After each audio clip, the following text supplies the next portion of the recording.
Do you even need no code and low code tools these days, or are they becoming completely useless since we can use AI coding assistants and generate code with natural language?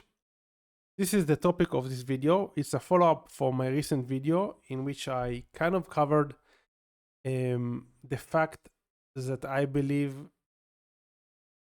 that coding assistants are mostly useful for browser automation and workflow automations, in opposing to what many people try to use them for, which is trying to use coding assistants in order to build SaaSes. I think obviously it depends on when you're viewing this video, and later on, as models will improve, probably we will be able to build more robust solutions and solutions that are more complex. But today we have very significant limitations in terms of context windows and understanding of code bases. And this is why I believe using AI coding assistants for building SaaSes or like complex solutions is irrelevant unless you build it in a very modular fashion. So you build the front end, the back end, each component separately, or you really put in time to understand how you're going to architect the solution. But in general, when non-coders try to build SaaSes these days using AI coding assistants, usually when the complexity is becoming slightly more significant and the code base is becoming slightly larger, things shit hit the fan. So I think for now, using AI coding assistants mostly for workflow automation is the best use cases. And luckily or happily, I'm also into building workflow automations. I've been doing this for 5 or 6 years already, mostly with RPA tools. And recently, I tried shifting stuff that I've built in RPA tools, such as Microsoft Power Automate, to using AI coding assistants. So mostly Klein and lately also Windsurf. Before moving forward, just a quick favor. If you're interested in learning more about AI agents, coding assistants and automation, please make sure to subscribe to our channels. It really makes a difference. Now, while I was recording the recent video, I also discussed the fact that I think that no-code tools are not necessarily relevant anymore, because these days it's actually easier to build a solution, even a workflow automation, using natural language instead of opposing to using a drag and drop workflow automation. So, for example, we have N8N over here. Let's say I want to build a solution for N8N. I still need to come here, select the trigger, decide what are going to be the actions, a lot of stuff. So it still requires somewhat effort, although it's pretty easy, you can just drag and drop. By the way, I highly recommend you guys check out N8N, especially for me. I really love the self-hosting solution of N8N. Obviously, you can connect many workflows, you have great loggings, stuff like this. So N8N is highly recommended. But after I finished recording the recent video, I thought, okay, when are workflow automations solutions, when are they more powerful than just using a coding assistant such as Windsurf? This is Windsurf. You just use natural language in order to generate code. Works pretty well. By the way, check out their website. I think their plans, it costs like between 10 to 15 bucks. It's not unlimited, but it's you really can get a lot out of the 15 bucks plan. You can use Claude 3.5 Sonnet, OpenAI 4.0, etc. Now, so I thought, what is the value of these types of solutions? So N8N, Make, RPA solutions such as Microsoft Power Automate. And then I thought, okay, the fact is that maybe for creating code blocks, it's still irrelevant, and still you cannot use natural language in order to build the flows. But these solutions simplify all the integrations.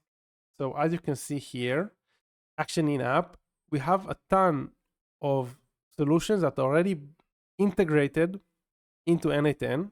So let's say I just want to integrate my workflow with Google Drive. So it's very easy for me, without even reading the API or creating like the API service in Google Cloud. I can very easily decide I want to, let's say, download a file from my drive, just add it here, select which drive account I want to connect to, what is the file, what I want to do, and the file name. And then I thought, okay, this is actually very valuable, because these workflow automations tools, maybe they can create like scripting very fast, like Windsurf or Klein, but they are still simplify the integration between different solutions. So let's say I want to use Airtable as my database, so I can get a record, and then I want to do a few manipulations, and then I want to send it to my Asana. So everything is already well connected, and all you have to do is just plug in your credentials. So this is what I thought to myself, okay, so this is actually how I'm supposed to use N8N. The best use for N8N of this type of solutions is for integration of different APIs and solutions. So I said, okay, maybe you're correct, but still, how can you create workflows faster? And then I decided to dive deeper into the code node in N8N. So in opposing to other solutions, N8N offers a native way in which you can actually inject code, a JavaScript or a Python code, and it can execute the code, which is very powerful because this way you can still use natural language in order to generate scripts, but you also have the power of integrating between the solutions right over here. So in order to use this code node, basically you either need to know how to code or you need to read the documentation of N8N code node,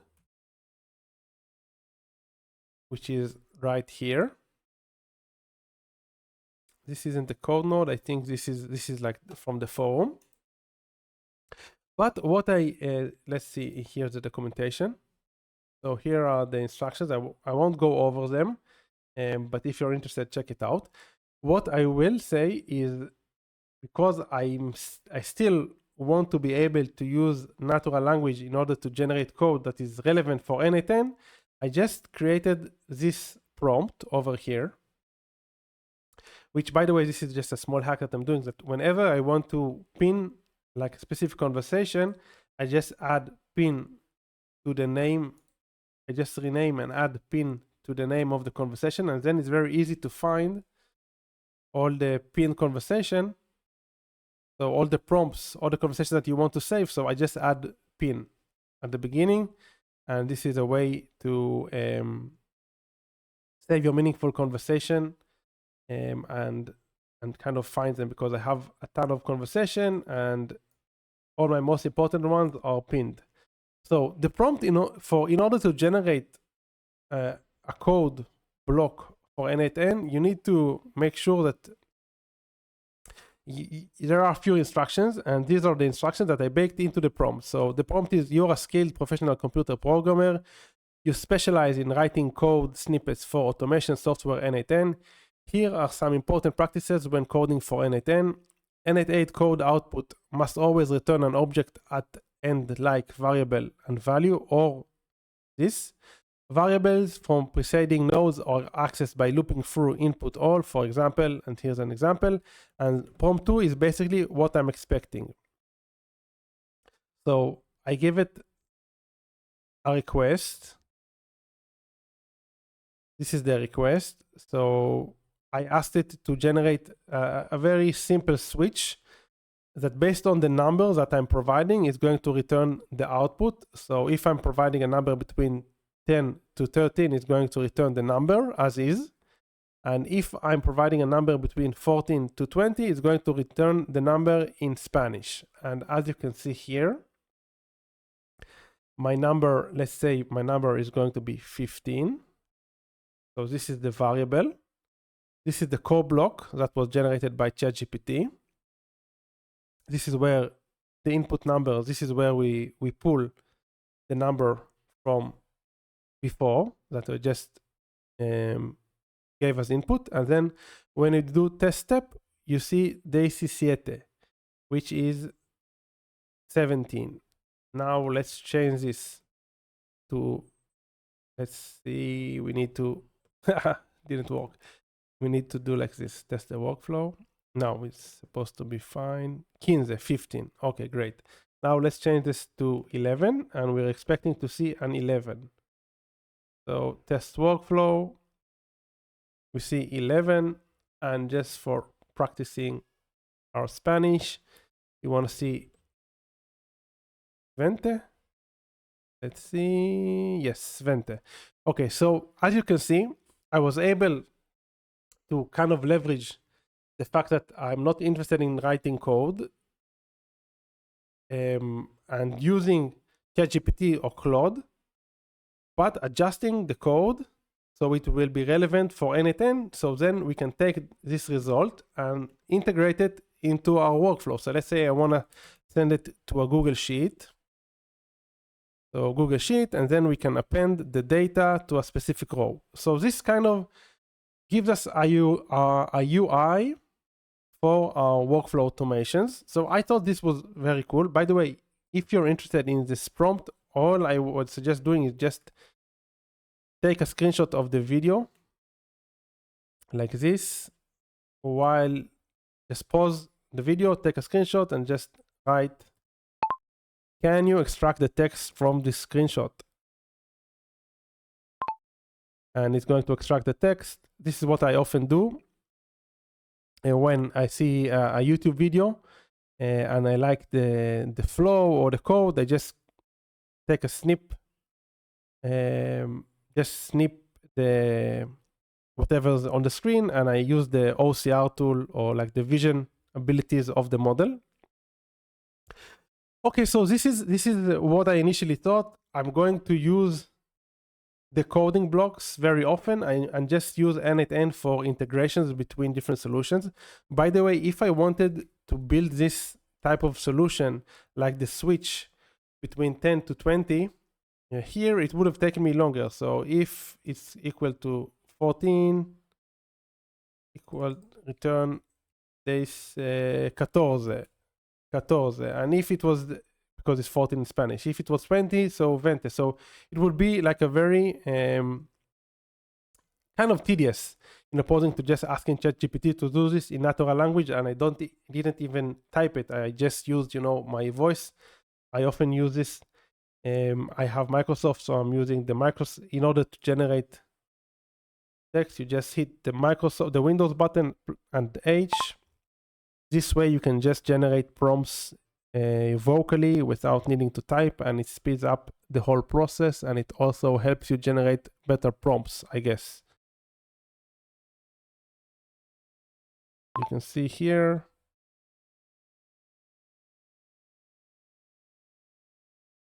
Anyway, so this was my initial thought, but then I said, okay, but maybe I can do the whole thing that I did with N8N, even if I'm using Windsurf. So I came here to Windsurf, and I wanted Windsurf to generate the same flow for me. But what I wanted to test is whether or not Windsurf is allowing me to integrate between solutions easily. Because, as I said, I believe that using Windsurf or Klein as an AI coding assistant in order to generate the workflow is going to be more effective. But I had this notion that using N8N in order to create the connections between the SaaSes, the solutions, is still going to be more useful. And this is where N8N or this type of solution shine. But I kind of, I went here to Windsurf and I asked it to take this browser automation that I built, which scrapes Instagram followers of competitors and sends them a DM. Initially, all the prospects were scraped or extracted into this CSV. But since I didn't want to use it locally, I wanted to see how easy it would be to push it into a Google spreadsheet. And funny enough, I asked Windsurf how to generate this, how can I push this CSV to a spreadsheet? And as you can see here, it was very easily generated a spreadsheet. So I'll create a new Python script that will use Google Sheet API to interact with Google Sheets, read the CSV, and upload the data to the Google Sheet. So then I asked it what would be the steps, and it told me exactly, it like installed the relevant libraries. It instructed me what exactly should I do. So the Google Sheet ID, I just hope I won't expose the key. And then it told me exactly where to go in the Google Cloud Service, how to, step by step, how to implement this API. And I copied the key. Then I had some error, and I just took a screenshot of the error, uploaded it to here. And by the way, I'm not showing the conversation because I don't want to expose any keys, and I don't feel like going afterwards into the editing phase of the video and looking for the keys and trying to blur out. So I'm just telling you what was my experience without sharing, but I hope that you believe me. Anyway, so this actually worked very well, and it pushed this CSV into here, into this spreadsheet, and it was actually faster and easier than what I feel it was when I did it with N8N. So this got me thinking that maybe, and no offense to N8N, I love the product, but still it got me thinking that maybe even for this use case, for the integrations, N8N might not be the best solution, and it might be even better to go full full power on these AI coding solutions without even using no code or low code solutions. So I am still interested in exploring more how exactly is the process of connecting to other APIs and integrating other solutions. But from my observation, even creating this connection, this integration between my code to a Google to the Google spreadsheets, it was easier than using N8N, which, as I said initially, was the thought. My thought was that for the integration, it's better to use the workflow automation solution, and for the actual scripting, it's better to use ChatGPT or whatever to generate the actual code and just put it in N8N. So yeah, I had a few more insights regarding using Windsurf, but I think I will share them in upcoming videos. I used Windsurf in order to scrape a bit more complex stuff in Instagram, because yes, there are stuff that you can very easily scrape using this solution, which is called Instant Data Scraper, but it's not being done programmatically. And there are stuff that you can very easily scrape using Power Automate Desktop. By the way, I created like a pipeline that connects between Power Automate Desktop to N8N. If you guys are interested, let me know, and I might record a video about it, because when you want to take stuff from the offline world, from your desktop, Power Automate, and push it to the cloud, this is becoming valuable. Let me see. No, never mind. But if you guys are interested, let me know. And yeah, so I was saying that some stuff is harder to scrape, especially when it comes to scraping pop-ups. So I did a lot of tests with Windsurf in order to be able to scrape the pop-up programmatically, because the selectors obviously change all the time. So eventually I was able to pull it off using sending like keyword stroke, stuff like this. If you guys are interested, I will make a follow-up video about this.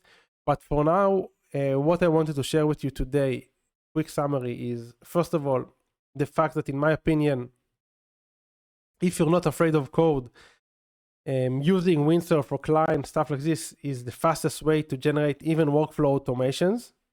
This is the first hypothesis or observation. The second observation is models are not powerful enough in order to build complex SaaS or solutions, but for workflow automations, these type of coding assistants are ideal. And if you guys are still interested in using code in your N8N workflows, or I don't know, in Make, I think you need a third-party solution, but in N8N workflows, I highly recommend that you use this prompt. It will just generate the code snippets that is necessary in order for you to integrate the code into your workflow. Yeah, I guess that's it for today. I finished just in time because my wife told me I should finish by 6 p.m. and now it's 2 minutes to 6. Speaking about my wife, she all the time urges me to ask viewers to subscribe. I was supposed to ask you guys to subscribe at the beginning, but I forgot. If you're still with me and haven't subscribed yet, please make sure to subscribe.